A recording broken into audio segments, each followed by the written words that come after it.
Hey everybody, welcome to DRTV. I am your host, Jay Friesen. And I'm Brian Matson. This is the Spindle portion of our program. The Spindle portion of our show is where Jay and I engage in witty repartee about... I don't know if it's witty repartee. It's not witty, because sometimes you get like really like, you get like ranting and Yeah. I cower and then I rant and then you cower and then, anyway. Ty throws things at us from his producer Anyway, desk. it's all about current events, Yeah. cultural hot button topics, the sorts of things flooding your Facebook timeline.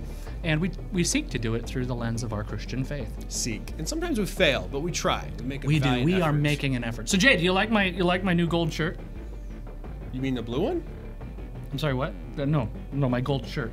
Gold shirt. Bro, that's as blue as the first car I ever had in high school. 78 Mercury Monarch. had Drive a me a gold car? Mercury and cruise it up and down the road. You had a gold car? No, it was a blue car. Baby blue, man. We called it the bathtub. I once went over this cattle guard, knocked the whole exhaust system off. I felt like Dale Earnhardt running around in that car 500. It was like, hey, Johnny, I win, woo! They could hear you coming 5 miles away. Oh, yeah, you know, it's great, man. Maybe. We just like cruising around. Anyway, this is a gold shirt, Blue. just in case you're wondering, and we're just gonna have to we're gonna have to agree to disagree about that, and the viewers can just decide for themselves. Yeah, you know who else has vision problems? Who? Hillary Hillary. Clinton.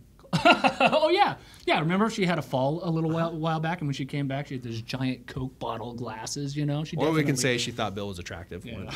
She's got vision problems. Right? But no, I mean she's never been able to see a conflict of interest. That's what you're referring to. Yes, Hillary is in a lot of hot water these days, which is, to totally screw up my metaphor, pouring cold water on her presidential campaign plans. You could have had a foggy, cloudy sort of metaphor there for campaign. kinda missed that. Anyway, well, the first problem is that the whole time she was Secretary of State, her and her husband's coffers, by way of the Clinton Foundation, Right. were being filled with piles of cash from foreign governments. Foreign governments. Yeah, I'm sure they were just doing so out of the generosity of their own hearts, Right. not because it would buy influence with one of the most powerful people in Washington. No, look. Who Not am I to likely. say? Well, Who am I to say there? since the Secretary of State's job of interest. is to be the chief diplomat and liaison with foreign governments on behalf of our country's interests, this is a truly breathtaking conflict of interest. Breathtaking. And the news gets even worse for poor Hillary. Remember when Lois Lerner at the IRS had to make the ridiculous claim that all of her emails were lost in a hard drive crash? I remember that. That was not too long ago. Yeah, well, Yeah. Hillary had an ingenious plan to kind of prevent that. She simply never used an official government email address. She routed all of her email through her private server located in her house. In her house. Yeah, no, I'm Insert sure. Windows Server sponsorship right here. Yeah, right. No, look, you see I'm it? sure this happened by accident, Jay. I mean, look, I accidentally connect to a server located in my basement all the time. Yeah, it just happens all the time. I'm sure there's an accidentally innocent connected. explanation. I accidentally connected to that porn site. Is it accident? I don't know. There must be an innocent explanation. Now, on the other hand, none of her emails were officially archived, and they cannot be accessed by Freedom of Information Act requests, and I find that a little too convenient. Little too convenient, but at least they can't access it. It's not like the Russians or the Chinese. Oh, they or can the see it. Iranians. I'm sure she's got top-notch They can- internet security on that home basement server of hers that her. On that Clinton.com website. Hey, Johnny. Yeah, Hillary, come over here and build me a server. That'd be sweet. Thanks. Click. You want to use it for gaming? That works too. Click. Reagan's got it. You want to log on to the Sony network? Sure. Click. Yeah, all right. Great. Convenient indeed. In other news that may or may not be convenient, depending on what you think, the Federal Communications Commission passed resolutions classifying the internet as a public utility, like telephones and TV and radio, granting the federal government new regulatory powers over it. Yes. My view is that, yes, there is a fundamental problem with the historical structure of the internet that does need to be addressed. However, I am not entirely convinced government regulation is the best call. In fact, And generally, it's kinda shocked, my eh? last thing I would probably go with. But you and we're on the same page on this. What? Yeah, I think we actually agree. Well, Ty's not. Yeah, but Ty is always so disagreeable. I mean, I don't even know who invited him. I did. He's our producer. But he's not on the show. But he does control what I say. Anyway, regardless, He thinks he controls the what you say. problem I have with net neutrality is that Net neutrality simply extends well-established common carrier rules to internet service providers. Basically, in my opinion, it's left to the ISPs to decide competing companies like Netflix and Hulu will become pawns for the ISPs. Can you imagine wanting Netflix, but in being exclusive to Comcast or AT&T? Right now, the internet makes all legal content equally available. Net neutrality is attempting to keep the internet pure. It prohibits companies from blocking DRTV because it doesn't like us. Yeah, I mean, I could that was really weird. what the heck? Holy I don't cow. even agree with what I just. That was like a kung fu movie, like the old kung fu theater. What That did I was just weird. say? I have no idea. Whatever it was, you probably didn't agree with it. That's a problem with having a producer. Well, It's more anyway. likely the government would ban DRTV before the private sector would. Yeah, I think that's probably right. Well, Jay, as you might suspect, I have a lot of things that I could say about net neutrality. Right, yeah, that's maybe natural. maybe Ty won't interrupt if I give my opinion about net neutrality. So maybe I'll whittle it down to just a few things, and I'll give it a try. Okay, first, I recognize that internet Net neutrality. Shut it. Shut it. Look, I recognize that internet neutrality is a complicated question, and there are powerful voices on either side of the equation. And I think that all sides recognize there are possible business practices that we'd all find dubious and lamentable. The question is how to best prevent or resolve these largely hypothetical horrors. Now, on the one side thinks that the best way is to have the government regulate the internet in such a way as to protect us from these potential abuses. Now, my preference, which will probably not come as a great surprise to anybody, is a free market. Certainly not. This view has the advantage of relying on the very free enterprise system that gave us this incredible thing in the first place. You're wrong. I am? Yeah. I mean, you're right that those points but you're wrong because Al Gore invented the internet. I had completely overlooked that. You've just blown my mind. Thank you. Now, well, anyway, be that as it may, I actually think that beyond the policy question is an issue that I don't think gets talked about nearly enough, and it's this issue of fairness. I believe that this issue illustrates that we live in a time where the public's sense of entitlement has reached epic proportions. I believe this is the idolatry of consumerism. You see, the underlying assumption is it always seems to be, that somebody owes us the internet. Now, I'm sorry that I can't say this maybe as softly as maybe other people can. No, you're right, though. Nobody owes you the internet. Nobody owes you a fast lane. Nobody owes you Netflix. Nobody owes you Hulu. You see, that is not written in the Bible. It's not written in the Declaration of Independence, nor is it even among the enumerated powers of the federal government to protect your right to fast internet. How am I going to watch Netflix? Now, just let me continue on. Here's the amazing Amazon thing. Prime. Here's the amazing thing. We have it anyway.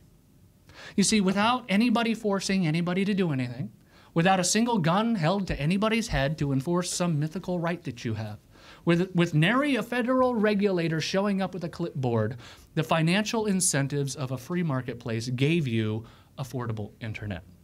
Now, it just seems to me that the whole edifice of net neutrality rests on calling something a right that isn't a right. And then it invites the coercive power of the government to enforce a privilege as a right. Now, generally, I think the end result of doing this sort of thing is that it distorts the very economic incentives of a free market that gave us this miracle in the first place. Now, look, I mean, wherever you stand on this issue, a helpful question I think that we all need to ask ourselves, and we're Americans, right? I think that we're all infected by this to some degree. We need to ask ourselves the question, am I acting like I somehow think that this wonderful thing, whatever it is owed to me? And am I willing to have the government force somebody to give it to me? Now, I think if you answer yes to that question, it reveals something about ourselves that we need to address. Because you know what? Really good goods, really good things like internet access can make really bad gods. Yeah, you make a really good point. I mean, there's that tone on either side of the argument is That's the pervasive tone. I think it I am is. owed this. This is an entitlement to me and everything else. And when it comes down to it, it's not. It's not. I mean, it's not in the Bible. Apple doesn't think it is. They give you the 3G and then the 3GS. One has 3G speeds. One has LTE. Hey. Wait a minute. Ooh, did I What's pick your on phone? Apple? What speed do you get on your phone? I get 4G LTE. Oh, no, wait a minute. This is not allowable. That's a fast lane, bro. How much? I get 3G. How much you? I only that's get 'cause- 3G. Pull out your phone. No, but I actually don't. I don't have it. Because I don't have it you on me. didn't buy the 3GS. No, but what we're saying is we can't have people buying faster access. No, I we think can buy need- faster phones for the faster We need access. cell neutrality, man. We can buy faster phones. Cell to the faster neutrality. access. How much you paying a month? Nobody should be able Are to you on a- prosper are you on a contract? on faster. Yeah, never mind. I'm not on a You made contract. your point. That was pretty funny. $45. $45. 4G, really good. unlimited 5 gigs. It's awesome. Sounds like a fast lane to me. Get to Time it, crack and up. I'm paying for it, baby. Gotta crack down on that. Yes. Now, unfortunately, I can't get it everywhere. But hey, Well, we need to do something about that too. but what? You have to be able to get it I everywhere. demand territorial neutrality. you I don't know what I'm talking somebody about. owes it to you. I don't know. No, but in all seriousness, and I hate Yes, when people okay. use that, the idolatry thing is really important. There's an entitlement thing that's just kind of pervasive among our culture. And I can kind of see, to a certain extent, how the millennials, the digital generation, have grown up With it. with Yes, internet. right. Like, this is Basic human right, right? you and I, we grew up creating the internet. We're out there like, there's like Well, 4 sites to hit, well, not and then me all your personally. buddies, you never, like, you're getting on blogs, you're contributing to the content. Right. I mean, you're just, it's, Right. and that's it. Like, it didn't exist. I can when see we were how so- people would think this is a basic human right. Yeah, like the telephone. I just want to remind people that it's not. you Chat know? rooms? Yeah, exactly. Yeah, Chat rooms? Everybody's all over chat rooms. Crazy. So, well, anyway, on to Muslim holidays. Muslim holiday. Really? Yeah, we're going to go from net neutrality to speaking of things that are controversial. Yes. And neutral. And, And neutral. and neutral. Let's talk about neutrality. Yeah, so when is Easter? Easter is in April. Wrong. That's spring break in Cancun. Recess break, same thing. Okay. All right. Yeah, so when is kinda weird. Christmas? Christmas is in December. Nope, obviously. that's winter break. Recess. We've got to be neutral, Brian. That's Okay. why I want to use the word break. I like Not- recess. You like, That's what was on the website. oh, really? It said winter recess on the calendar. Who knew? Are you two done? Bring it. Well, it's actually relevant that it's on the calendar because Okay. it's exactly what we're going to be talking about. Go ahead. No Easter and Christmas. Mayor de Blasio of New York City is now adding a number of Muslim holidays to the school calendar where it's recess and not break. I know. Yeah, right. That's really funny. So let me get this straight. So in New York City, with Christian traditional holidays, we've got to strip the religious affiliation off of Yes. it.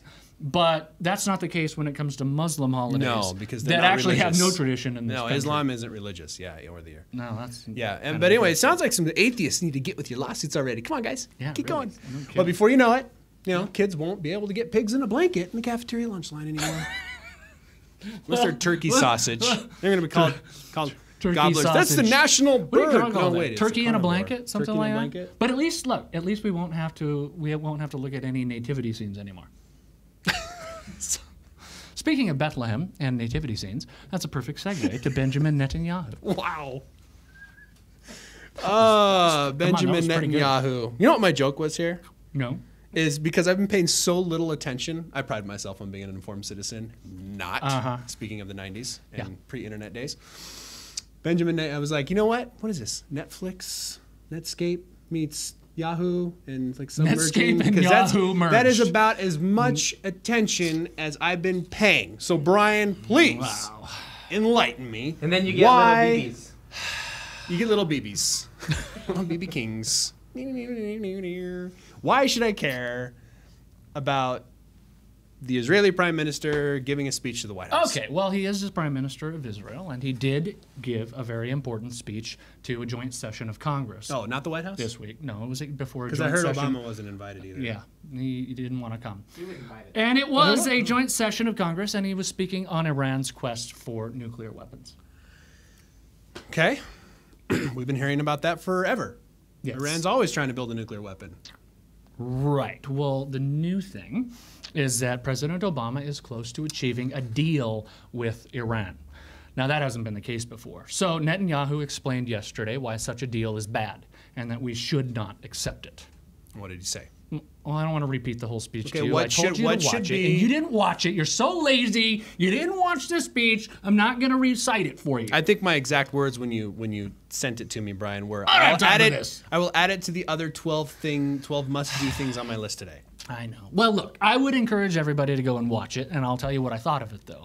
I thought that the speech had a clarity, sobriety, gravitas, and substance almost never heard in the halls of the United States government. The writing was impeccable. The delivery was powerful. From the poetic perfection of his opening recitation of the book of Esther to his closing exhortation from Moses, Netanyahu delivered a warning of historical significance.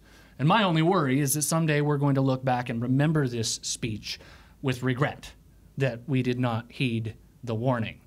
Now, for my complete commentary, you can head over to my blog at drbrianmatson.com, and you can watch the entire speech from there as well. I think you did. The title is something like 1938, isn't it? The time is 1938. That is the title of the blog post. Yeah. Well, if you want to ignore Benjamin Netanyahu, and I don't suggest you do, I'd actually probably You go to Jay's I gotta go blog. watch. Go to my blog. I've got pictures of bourbon and family and pancakes and travel and Hipster stuff. hipster stuff. Since when is beer and bourbon hipster? That's a totally hipster thing. When combined with beard. With beard. With beard. If it's combined with beard, it's hipster. I'm just learning these rules. I'm just learning these rules, and I'm happy to learn them because I You can't. look like a hipster. No, but I can't grow a beard, so I can't by definition be a hipster. Hipsters have to be able to grow facial hair, and I can't. So, I'm totally cool. You can wear flannel. But then we'd But call I it. wouldn't Then be a when we hipster. call him like It has to be flannel Ty, plus beard. Right. So Ty and I were in Nashville last week, okay? We flew to Nashville and Atlanta, and we were trying to catch a real hipster in action. Because, I mean, like, Nashville... See one in the wild? Outside of Austin... Did you have your binoculars looking for one in the wild? We didn't, but it's kind of like driving up in the Montana mountains. You hope Right. to spy that giant bull, you know, or that big buck. Yeah. Well, we're coming out of this neighborhood, and I look around the corner, and standing behind a truck is a true hipster. I mean, he was a full bull hipster. I mean, he had hair like mine. It was neatly trimmed. He had a big manicured beard, and I say manicured because it was shaped like mine. Nice. And he was wearing red flannel. And get this, the best part was, this is why it was like an epic sighting. Yes. Okay, he's leaning on a shovel. I think he was about to dig up a tree or something. He's leaning on. We had a coffee shop called the Frothy Monkey. It's a must hit. And we saw a Spike hipster. He didn't have a fully fleshed beard, but he did have the hat and the flannel. So you But guys his beard saw was some wildlife. We did see some Tennessee. wildlife That's in Nashville. fantastic. Yeah, it was fun. This is what Montanans do when they go to the big city. Absolutely. Hey, You gotta great. find some I got wildlife. photos of that on my blog too, jfriesen.com. Check out our Instagram page. Check out our Instagram for Dead Reckoning. Dead because Reckoning TV. There are photos from Jay and Ty's trip to NRB in Nashville. Yeah, it was fun. So yeah, you can find out all about us and our show and all of our social medias on our website, deadreckoning.tv. Follow us, like us, share us with your friends. Thank you for last week on YouTube. It was phenomenal. We had almost 8,000 views on our 21 Martyrs video, over 1,200 views on our Katie Faust video, and in a record number of time, we crested like 400 views with Discovery Institute, Wesley Smith. Yeah. So that was a fantastic Thanks a lot week for us. watching, everybody. We appreciate Biggest it. traffic ever. Yeah. So get on over, sign up for our mailing list, say hi to us, send us messages, and if you don't like what we say, you haven't made it this far anyway, so I won't even ask you to say hey. That's it. I'm Jay Friesen, I'm Brian Manson. and this is DRTV.